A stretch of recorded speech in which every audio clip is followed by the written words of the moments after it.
Glória a Jesus. Irmãos, abram em Marcos, capítulo 3. O escritor aqui está narrando o momento em que o Senhor Jesus separou os seus discípulos.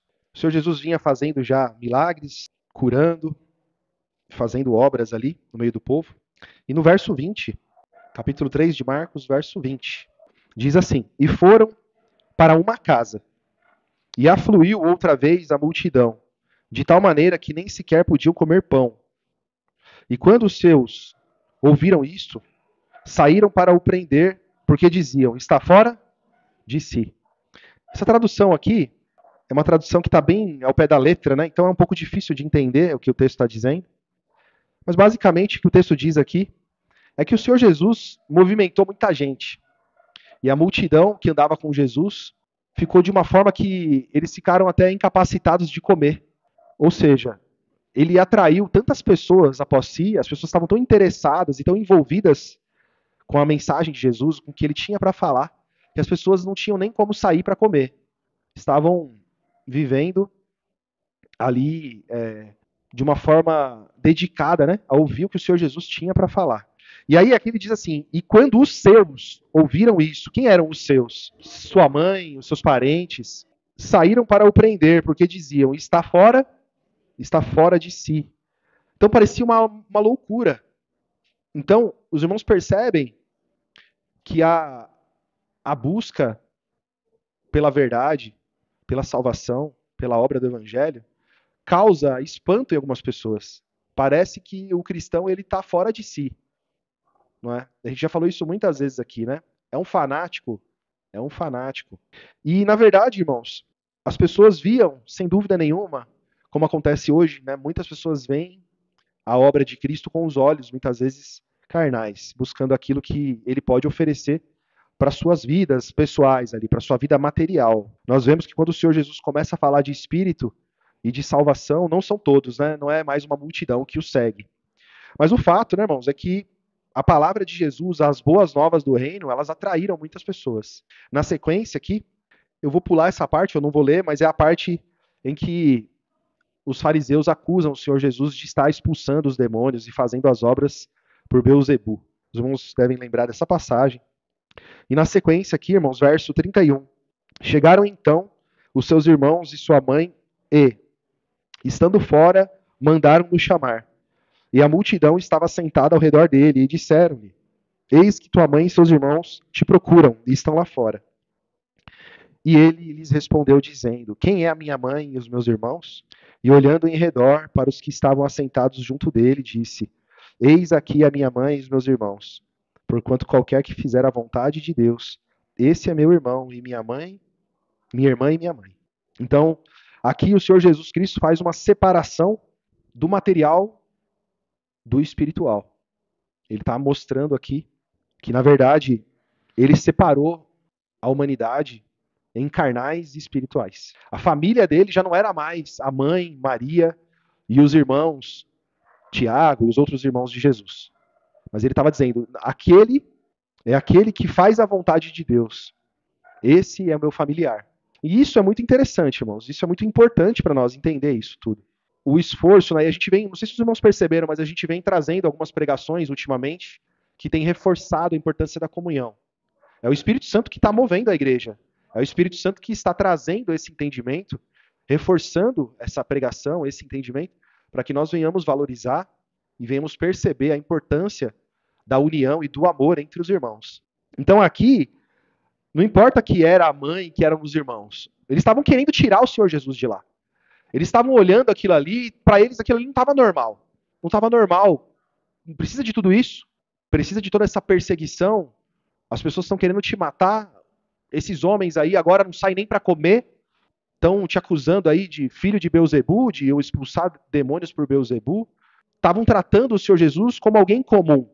Como um homem, como um filho, como um irmão carnal. O Senhor Jesus falou: opa, minha família está aqui. Minha família são esses aqui, ó. A minha mãe está aqui ó, a minha irmã, está aqui os meus irmãos, a minha família está aqui. E fica claro para nós que o Evangelho mostra exatamente isso.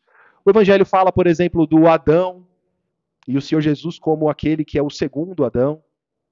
Fala de um primeiro nascimento da carne, da vontade do homem e da mulher.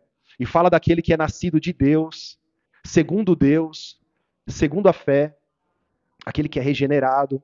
Então nós percebemos que a mensagem do Evangelho vem mostrando para cada um de nós as duas naturezas. Vem mostrando a natureza humana, vem mostrando o que é natural e o que é comum para os homens, e mostrando que a vida cristã e a vida de fé é uma loucura. É uma loucura.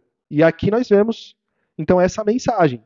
Vamos em Lucas, irmãos, capítulo 20, verso 20 também. Lucas 20 e 20. E observando, mandaram espias que se fingissem justos para o apanharem em alguma palavra e entregassem, para o entregarem à jurisdição e poder do presidente. E perguntaram-lhe, dizendo: Mestre, nós sabemos que falas e ensinas bem e retamente, e que não consideras a aparência da pessoa, mas ensinas com verdade o caminho de Deus. Isso aqui é conversa mole, né? Então eles foram lá com boa aparência e começaram a elogiar Jesus, começaram a falar: olha, você é justo mesmo, você não olha a aparência, você anda no meio dos pobres, dos ricos, das prostitutas, dos santos, né? E aí ele vem com a bomba, né? É-nos lícito dar tributo a César ou não? Então quem é César, né? Aqui, o imperador romano, né? Que oprimiu o povo de Israel, colocando impostos, obrigando eles a pagarem impostos, senão eles eram mortos, eram presos. Para o judeu, isso era uma vergonha. Para o judeu, isso era uma humilhação. Então, eles colocaram o Senhor Jesus numa situação difícil. Se ele defende o não pagamento do tributo, eles o entregariam a César, aos romanos. Aqui, ó, tá dizendo aqui, tá ensinando uma multidão de gente a não pagar impostos. E se ele faz o contrário? E se ele defende, né? Então ele fica em dificuldade com os judeus. E o Senhor Jesus responde com sabedoria. E entendendo, verso 23, ele, a sua astúcia, lhes disse: Por que me tentais? Mostrai-me uma moeda. De quem tem a imagem e a inscrição? E respondendo eles, disseram: De César. Disse-lhes então: Dai, pois, a César o que é de César, e a Deus o que é de Deus. E não puderam apanhá-lo em palavra alguma diante do povo. E maravilhados da sua resposta, calaram-se. Então o Senhor Jesus, de novo, ele mostra aqui duas condições. O compromisso que você tem no mundo, e você tem responsabilidade, existe nesse mundo uma justiça, existe nesse mundo um poder, e também existe Deus. E o Senhor Jesus está nos dizendo: dá a César o que é de César, e a Deus o que é de Deus. E no Evangelho a gente entende que Deus está em primeiro lugar. Então, para o cristão, ele coloca Deus em primeiro lugar. Mas ele tem o compromisso dele no mundo, ele respeita as leis, ele se submete às leis. Então nós vemos aqui, novamente, uma lição, né? Em que nós temos as duas naturezas. Glória a Jesus. Bendito é o nome de Jesus. Vamos voltar aqui ó, no capítulo 19, aproveitar aqui essa passagem. A passagem aqui é a entrada de Jesus, né? Em Jerusalém. Tem a parte que ele manda entrar na cidade, procurar um jumentinho, pedir emprestado. E ele entra na cidade, né, montado nesse jumentinho. Vamos ler o verso 35 em diante. E trouxeram-no a Jesus, e lançando sobre o jumentinho as suas vestes, puseram Jesus em cima, e indo ele, estendiam no caminho as suas vestes. E quando lá chegava, perto da descida do Monte das Oliveiras, toda a multidão dos discípulos, regozijando-se, começou a dar louvores a Deus em alta voz, por todas as maravilhas que tinham visto, dizendo: Bendito o Rei que vem em nome do Senhor, paz no céu e glória nas alturas. E disseram-lhe de entre a multidão alguns dos fariseus: Mestre, repreende os seus discípulos. E respondendo ele, disse-lhes: Digo-vos que, se estes se calarem, as próprias pedras clamarão. E quando ia chegando, vendo a cidade, chorou sobre ela. O Senhor Jesus disse o quê? Que ele era digno de receber glória, de receber adoração, de ser considerado quem ele era e como seus discípulos o chamavam. Os fariseus que estavam junto ali não aceitavam de maneira nenhuma. E o Senhor Jesus fez o quê? Observou isso. Observou um povo carnal, um povo morto em ofensas e pecados, um povo condenado, e observou aqueles que creram, aqueles que viram, aqueles que seguiam ele. Dois povos. E ele chora sobre a cidade. Verso 42, dizendo: Ah, se tu conhecesses também, ao menos nesse teu dia, o que à tua paz pertence. Mas agora isso está encoberto aos seus olhos, porque dias virão sobre ti em que os teus inimigos te cercarão de trincheiras, e te sitiarão, e te estreitarão de todos os lados, e te derrubarão, a ti e os seus filhos que dentro de ti estiverem, e não deixarão em ti pedra sobre pedra, pois que não conheceste o tempo da tua visitação. Vocês não perceberam, vocês não estão vendo.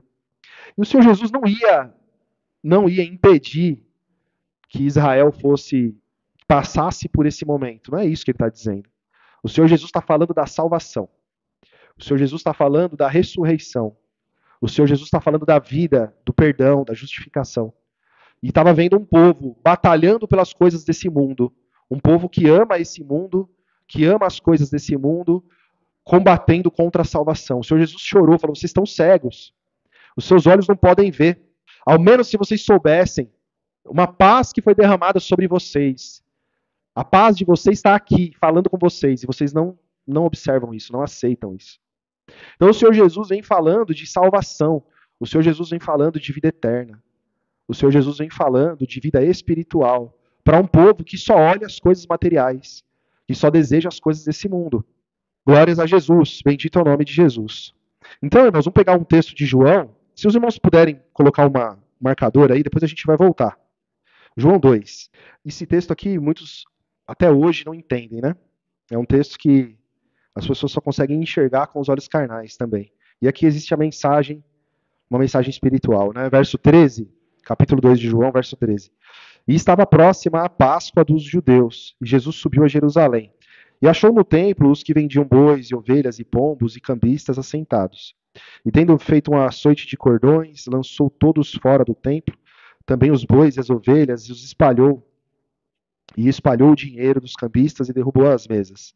E disse aos que vendiam pombos: tirai daqui estes, e não façais da casa de meu pai a casa de venda. Então, o que representava o templo de Jerusalém? Casa de Deus. Para o judeu, aquilo era a casa de Deus.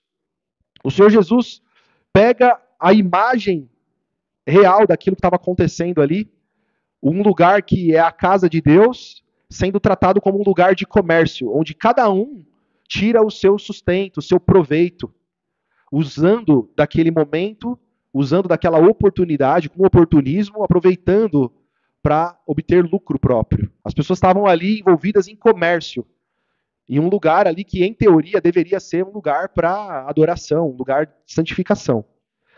E aí, vai ficar claro a mensagem de Jesus na sequência, não é? Verso 17. E os seus discípulos lembraram-se do que está escrito: o zelo da tua casa me devorou. E responderam, pois, os judeus e disseram-lhe: que sinal nos mostra para fazeres isso? E Jesus respondeu e disse-lhes: destruí esse templo, e em 3 dias o levantarei. Disseram, pois, os judeus: em 46 anos foi edificado esse templo, e tu o levantarás em 3 dias? Mas ele falava do templo do seu corpo. Quando, pois, ressuscitou dentre os mortos, os seus discípulos lembraram-se de que lhes dissera isso, e creram na Escritura e na palavra que Jesus tinha dito. Então, quando o Senhor Jesus faz isso, ele está ensinando que é o corpo de Cristo, que é a casa de Deus, né? O corpo, né? O nosso corpo é a morada de Deus. Quando ele fala, em 3 dias o levantarei, destruir esse templo, em 3 dias o levantarei, estava falando do seu corpo. Porque ele seria morto e ressuscitaria. Então, é uma lição para a igreja, mostrando que nós temos que viver com entendimento, para que o nosso corpo não seja tratado de qualquer maneira, pois ele é a habitação de Deus. O nosso corpo é a habitação de Deus. Então mostra que apesar de o nosso corpo ser algo material, perecível, que está em decadência e vai partindo para a morte a cada segundo, a cada milésimo, né? Nós, a cada momento que passa, perdemos milhares de células e o nosso corpo não consegue recuperar elas, né? Recupera só parte delas. E cada vez, quanto mais o tempo passa, menos as células se regeneram, e por isso a gente vai se enrugando, o cabelo vai ficando branco, o cabelo vai caindo, a pele vai ficando seca, os músculos vão ficando cada vez mais mirrados, vai faltando fôlego, a voz vai ficando mais fraca. Por quê? Porque o corpo, a nossa vida material, ela regride, né? Mas a vida espiritual em Cristo Jesus, para aquele que crê, para aquele que persevera, né, a vida espiritual, essa sim, ela vai ganhando cada vez mais vida, se aperfeiçoando, ganhando estatura, né? Que é o que o Evangelho também nos ensina. A estatura de Cristo é o que nós buscamos, né? Então essa palavra, irmãos, ela vem nos mostrando também com esse texto duas naturezas. Vem nos mostrando, irmãos, que nós somos o templo de Deus em espírito. Temos uma vida espiritual, né? Uma natureza espiritual. Glórias a Jesus. Bendito é o nome de Jesus. Então, meus irmãos, vamos voltar lá. A gente falou aqui de autoridade, né? Por quê, irmãos? Esse texto aqui, lá onde a gente estava lendo, vamos voltar lá. Eu falei para os irmãos voltarem, né? Porque esse texto aqui de Lucas, ele também descreve essa mesma passagem, só que de uma forma mais simples, né? Eu queria pegar um texto mais completo, por isso que a gente foi lá para João. No capítulo 20, irmãos, verso 1, que é a sequência, né? A sequência daquela passagem do templo, verso 1 do capítulo 20 de Lucas. E aconteceu, num daqueles dias, que, estando ele ensinando o povo no templo e anunciando o evangelho, sobrevieram os principais sacerdotes e os escribas com os anciãos. E falaram-lhe, dizendo: Dize-nos, com que autoridade fazes essas coisas? Ou quem é que te deu essa autoridade? Porque imagina só, irmãos, um homem de repente entra no templo e bota todo mundo para correr, faz um chicote, estrala o chicote lá e espalha o dinheiro, as barracas de venda, lá as coisas tudo espalhada. Então, os irmãos percebem que existia uma estrutura na vida dessas pessoas. Existia uma rotina, uma tradição. O Senhor Jesus vem desfazendo aquilo. No nosso corpo, na nossa mente, na nossa vida, havia também uma liberdade. A nossa vida, nós fazíamos o que nós queríamos. E se os irmãos repararem, o mundo ele está caminhando para uma libertinagem. Não é nem uma liberdade mais. As pessoas estão andando nuas na rua. As meninas de 12, 13, 14 anos se vestem igual prostituta.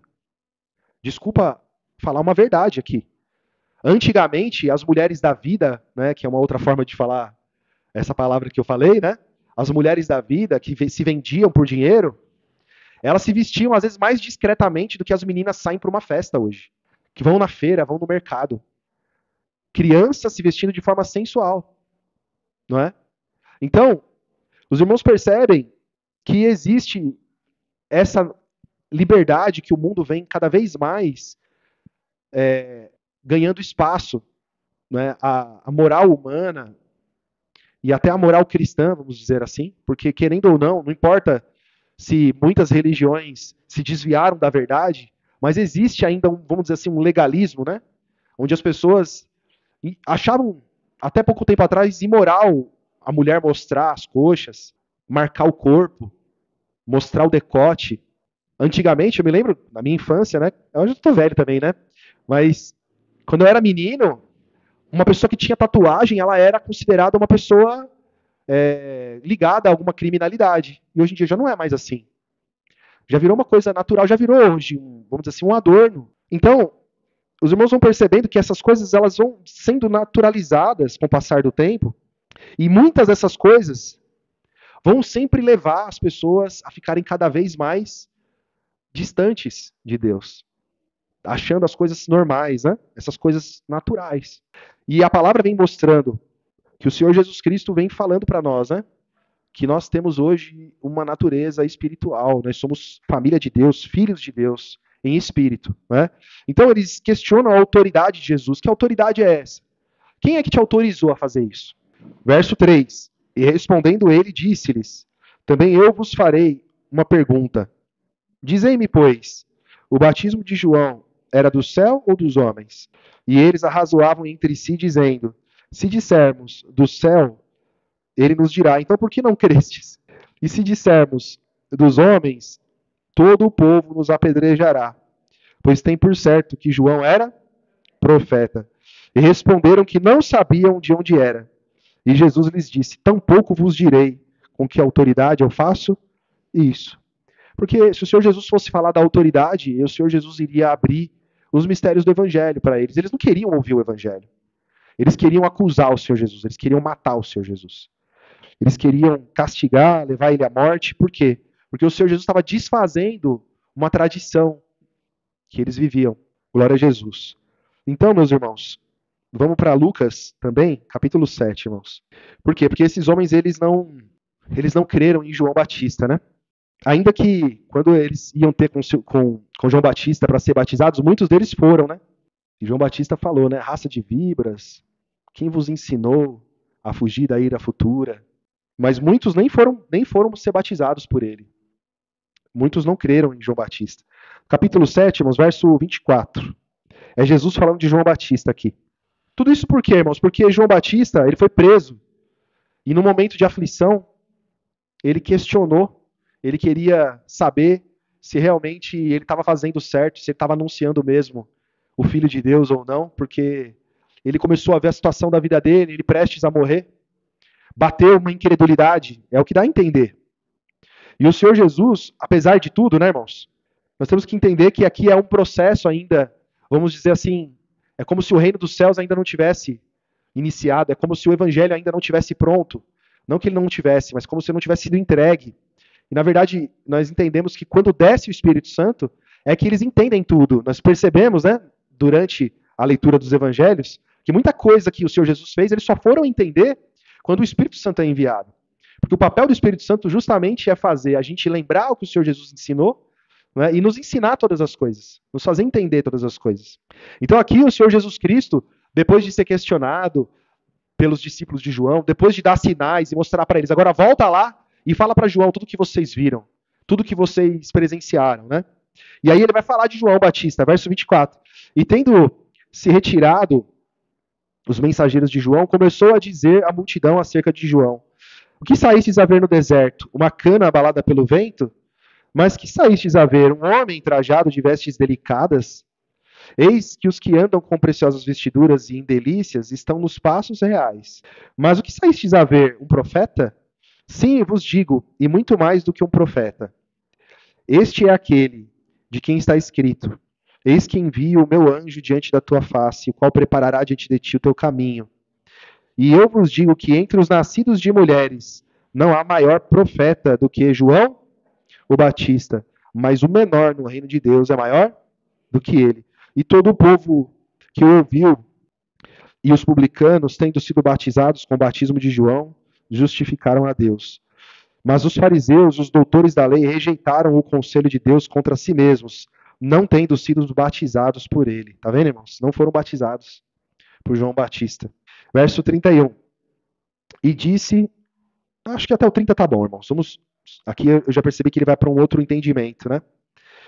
Glória a Jesus. Então os irmãos perceberam aqui o Senhor Jesus falando que dentre os nascidos de mulher não houve o maior profeta do que João Batista, mas o menor no reino dos céus. Então estava dizendo o quê? O que é essa mensagem, irmãos? Porque no reino dos céus estão os espirituais. Espirituais. E João Batista foi o maior entre os nascidos de mulher. Jesus nasceu de mulher. Mas ele não falava dos nascidos de mulher convertidos, porque, como mesmo a palavra diz, se alguém tivesse conhecido Jesus em carne, hoje já não conhecemos desse modo. E até os homens mesmo, né? Nem os cristãos nós conhecemos mais. Eu não posso mais olhar para o irmão Silvio e lembrar quem era o irmão Silvio antes do Evangelho. Eu não conhecia ele, né? Mas eu não posso querer saber da vida dele e dizer, esse é o irmão Silvio, pastor Silvio, o irmão Luiz, a irmã Viviane. Eu não posso. Por quê? Porque eu olho para um irmão hoje, eu vejo um homem espiritual, uma mulher espiritual, nascido em Cristo Jesus. E nós somos assim, irmãos, novas criaturas, somos espirituais. O Senhor Jesus disse que nós não somos do mundo. Lá em João 17. Glória a Jesus. Então, irmãos, nós não vamos no texto, mas os irmãos conhecem bem Eclesiastes. Então, quem não tem entendimento, quer ter a sabedoria de Salomão. E bastaria ele ter a sabedoria de João Batista, que ele estaria muito melhor do que Salomão. Salomão, em Eclesiastes 3, ele fala, olha, eu vejo que não existe vantagem nenhuma entre o homem e o animal. O homem sobre o animal. Porque os dois morrem, os dois viram pó, e ninguém pode garantir que um sobe e o outro desce. Somos todos animais.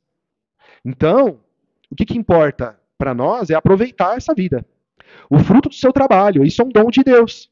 Sendo que, na verdade, no mesmo texto, ele vai lembrar da maldição que foi dada lá no paraíso, quando o homem caiu em pecado. Que o trabalho foi dado não como um dom, mas como uma maldição. Então, ele trata aquilo como dom. E o Evangelho nos mostra que aquilo foi uma maldição. Então, quando nós voltamos para o Evangelho, então nós entendemos, segundo o ensinamento de Jesus, que o menor no reino dos céus é maior do que João Batista.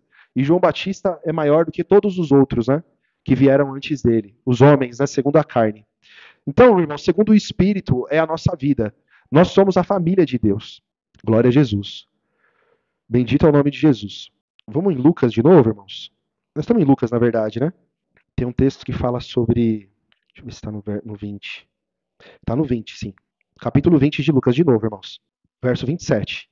E chegando-se alguns dos saduceus, que dizem não haver ressurreição, perguntaram-lhe, dizendo, Mestre, Moisés nos deixou escrito que se o irmão de algum falecer, tendo mulher, e não deixar filhos, o irmão dele tome a mulher e suscite posteridade ao seu irmão.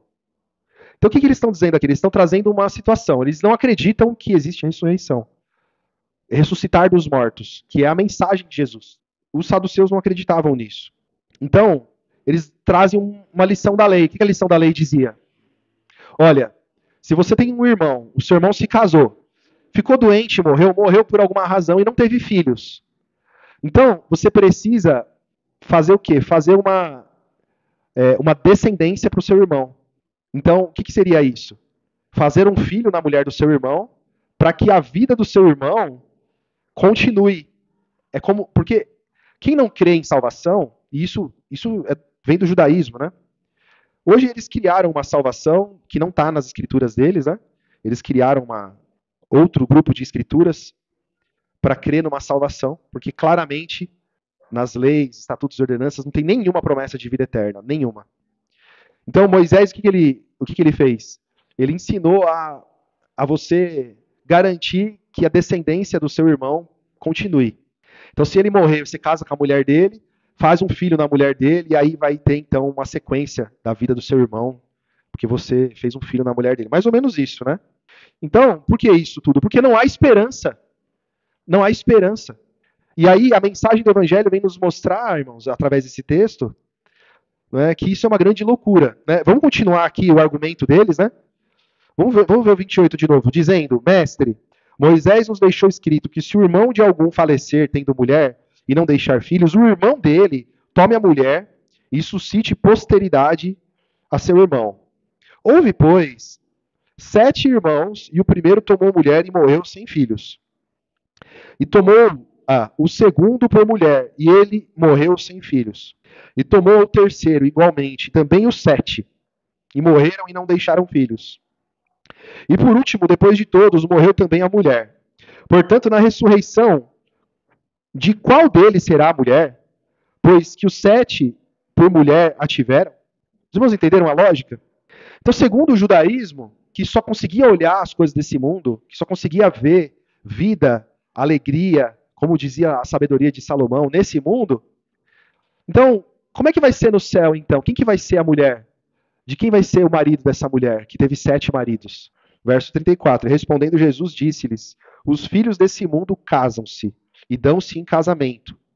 Mas os que forem havidos por dignos de alcançar o mundo vindouro e a ressurreição dentre os mortos, nem hão de casar e nem ser dados em casamento, porque já não podem mais morrer, pois são iguais aos anjos e são filhos de Deus, sendo filhos da ressurreição. Então, uma coisa é a natureza humana, outra coisa são aqueles que são salvos, aqueles que são filhos de Deus, são como os anjos. Então, o que nos aguarda? É para isso que nós vivemos.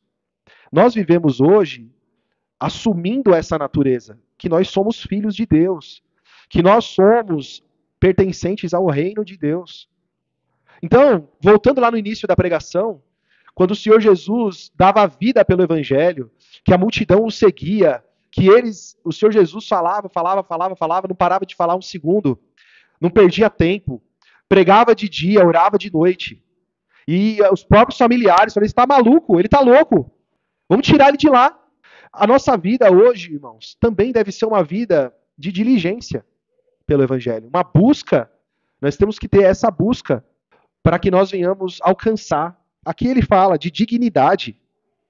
Verso 35, mas os que forem havidos por dignos de alcançar o mundo vindouro e a ressurreição dentre os mortos, nem hão de casar e nem ser dados em casamento, porque já não podem mais morrer, pois são iguais aos anjos e são filhos de Deus, sendo filhos da ressurreição. Então ele fala da família de Deus.